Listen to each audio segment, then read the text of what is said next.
Welcome everyone, my name is Ryan and you've tuned in to my review of the 3D and Android media player manufactured by Shenzhen BlueTimes Technologies. BlueTimes had a promotion where they chose 15 people that would receive this player for shipment costs only, and in return we had to write a review and create a YouTube movie. So here's my part. I will start by showing you what was in the box. And I will use this flashlight to highlight some items because lighting here is not optimal. I've never done anything like this before, so I hope you can bear with me and forgive my mistakes. First of all, the power plug. It's a typical European one. It might be worth mentioning if you buy from them, if you live in the UK, that you need a different one. The other side is a typical 2-pin plug. It goes into the power brick. I'd say the length of this cable is about 1 meter. Then the other side is this power brick. It's about the same size as one I have for my Asus netbook. Not too big. On one side is the socket for the cable I just showed you. On the top is a green indicator LED. It's quite bright. On the other end of the cable is a typical protection part and a DC typical power plug. I think this side is also about 1 meter. Then the next cable they supplied me with is this audio video cable, with on one side a typical 3.5mm 3-ring jack. The cable itself is a flat 3-wired cable, and on the other side is a standard composite audio video output. Left, right audio, red, white and yellow is composite. You can use this same cable with your component output.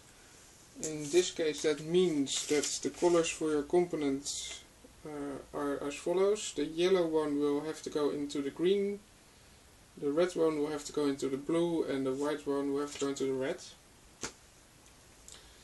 Then the next cable is a serial ATA cable. With this cable you connect an internal hard drive. Good thing to know is that you don't need a power supply, the power is provided. And I will now show you my internal hard drive I use with my player. It's a 1TB Western Digital. As you can see, an internal hard drive contains exposed electronics, so be careful, do not touch it when it's operating. Try to have the drive some ventilation because it becomes warm, and my recommendation is to just buy a cheap casing from a website like Do Extreme. It costs me £3 and you will have a protected drive. As you can see, this is how the cable goes in, the other part goes in the player. It's not too long, it's quite short. My opinion is that it might have been a bit longer, but it does work, so that's okay. Then next I will show you the manual.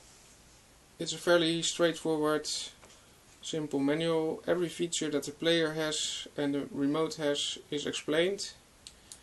I needed it only to find out how to install Android applications, and some features I just didn't know what they were and I looked them up. Then another leaflet came with it. It contains all the hardware that BlueTimes manufactures. Quite impressive portfolio if you ask me. Definitely worth going to their website and see what they have to offer. The website is www.ebluetimes.com if I'm not mistaken. Then second last, the remote. It's a fairly standard remote, not too big, not too small. It's very light, it's just a plastic remote. It works on two AAA batteries, and I will highlight 4 buttons that I found particularly useful, which is first of all the eject button on the top. With this button you can eject any connected media the proper way. See it as dismounting a USB drive or whatever. If you don't do it like this, you risk losing any modifications you made to your files, like copying, editing, whatever is supported. So I recommend you use that button. The second button I want to highlight is the TV system button over here. With that button you can cycle through all the output formats of your screen, HDMI port or component. This is quite useful for when you first connected the player to a screen, to find a format that works. Then the next button is in the middle, it's the setup button over here, where I'm done. With this button you can access the setup while playing a movie. It will pause the movie, you go to the settings, you change what you wanted to change, and when you press it again you go back to your movie where you left off. The last one I want to highlight is this options button. With this options button you can access settings in almost every screen of the player, so I recommend you just press it anywhere and see what happens. 2 screens that I found it particularly useful is, of course, when you play a movie you will get access to the settings like brightness, contrast, saturation and hue, and in the file manager you will be able to change the way files are displayed, for example thumbnails, a list view or a preview. I also tested the remote aiming it against the wall on the other side of the room and it still worked. I also did not have any difficulties when I didn't point directly at the player, so I assume the angle of output is big enough as well. Then last is the player itself. From right to left is the power button. Then there's the sensor for the remote, and in the middle is a 4-digit display and 6 indicators, which are the pulse play button, the USB connection, hard disk, network, and 2 that are not available on this player, which are record and disk. Then on one side is the memory card slot. I used it with a 32GB SDHC card without any problems. Next to that is the SATA hard disk connection for the cable that I just showed you. I've tested it as well, it works fine. Next to that is the back side. From right to left you will see the slot for the wireless antenna if you bought a player with the option. That mine don't have this option. It doesn't mean that you cannot use wireless. I found out when I plugged in this small Sidecom dongle, which is a 150N dongle, that it worked straight away. I configured my wireless and I could connect to my home network, which is good. I recommend that you only use streaming via it if you have a decent connection, otherwise you will get no playback at all or very bad playback. Then next to that is the HDMI port.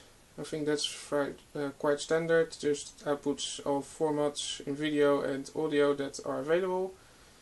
Next to that the gigabit Ethernet port. I tested it, it worked. I don't have access to gigabit equipment, so I wasn't able to test it. Then next to that are the coaxial and optical digital outputs. I tested them both and they both worked fine. You can both choose encoded material like AC3 Dolby Digital or DTS, or choose to let the player decode it to an LPCM format. Next to that, the 2 yellow ones are the component and audio video output. It might be nice to know that if you connect both HDMI and component, you will get a picture on both outputs. I have not been able to test all 3 of them at once. I don't have the cables for it, but maybe it works as well. Next to that is the reset button, and last is the socket for the DC power plug. Then the last side contains of 3 USB ports.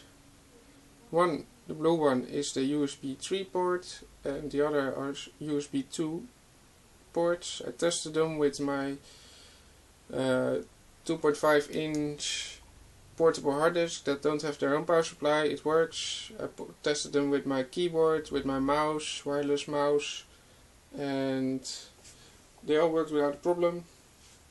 So this concludes my first part of the review. I hope you found it informative. In my next part I will show you the player in action on my television. Thank you for watching and hope to see you in the next part.